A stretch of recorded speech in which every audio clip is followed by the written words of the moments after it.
Même à l'âge de 9 ans, ce petit rappeur était déjà concentré sur le cash money. Bienvenue sur WatchMojo.com et aujourd'hui nous allons jeter un coup d'œil aux origines musicales de Lil Wayne. Yeah.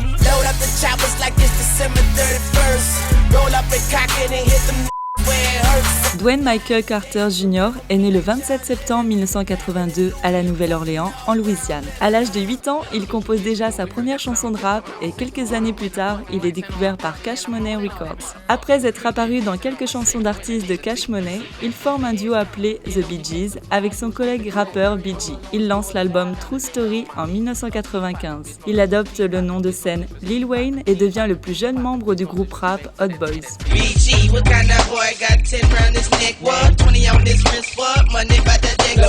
Le succès du premier album des Hot Boys en 1997, Get It How You Live, mènera à un contrat de distribution avec le label majeur Universal Records. Ce contrat les aidera pour leur album suivant, Guerrilla Warfare, de 1999, qui touchera la première place du Billboard dans la catégorie album R&B hip-hop. Avant de se lancer en carrière solo, Lil Wayne apparaît sur plusieurs chansons d'autres artistes, incluant Back That Ass Up de Juvenile.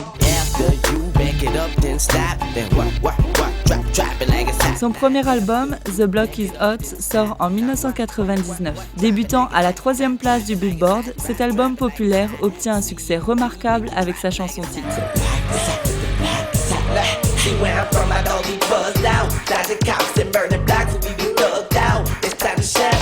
Son deuxième album aura été Lights Out de 2000.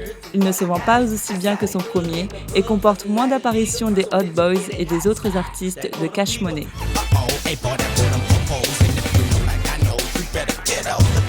2 ans plus tard, son troisième album, 500 Degrees, n'atteint toujours pas le succès de son premier. Weezy lance son album découverte, The Carter, en 2004. Avec des paroles et un style vocal plus mature, l'album atteint la 5e position du Billboard.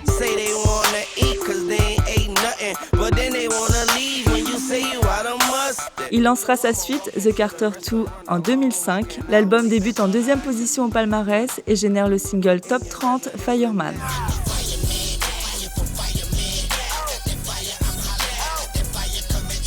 L'année suivante, Lil Wayne collabore avec le rappeur Birdman sur l'album Like Father Like Son. Il produit ensuite plusieurs mixtapes, Dedication 2 et The Drought 3. Il apparaît ensuite sur plusieurs albums, dont 5 Star Stunna de Birdman, American Gangsta de Jay-Z et Graduation de Kanye West. Il est mis en vedette sur plusieurs singles, incluant Sweetest Girl Dollar Bill avec Wyclef Jean et Make It Rain avec Fat Joe, un titre nominé aux Grammy Awards.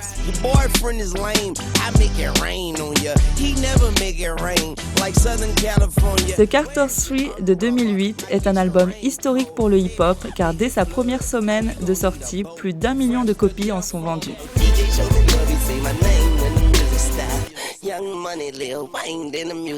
L'album, apprécié des critiques, lui aura valu plusieurs Grammy Awards et aura généré de nombreux singles se rendant au palmarès. Ceci inclut les chansons Got Money et Lollipop, qui devient son premier numéro 1 au Billboard Hot 100.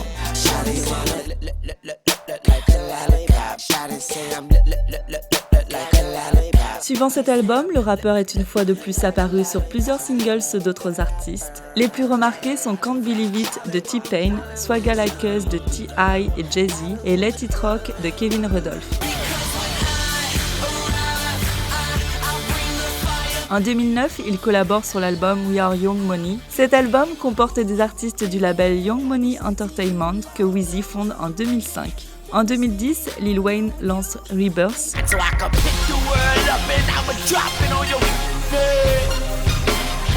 Cet album est considéré comme étant son début dans le rock, malgré le fait qu'il contienne certains morceaux hip-hop. Malgré une réaction négative de la part des critiques, le disque atteint la 2e position au palmarès. Le MC lance l'album I'm Not a Human Being quelques mois plus tard.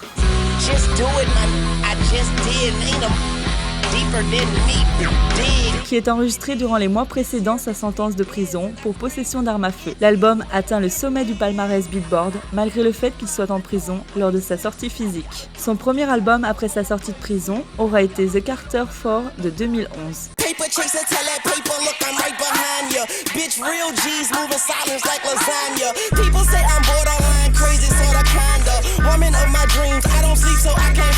Grâce à son travail et sa passion pour la réinvention, Lil Wayne aura aidé à former le son de la musique hip-hop moderne.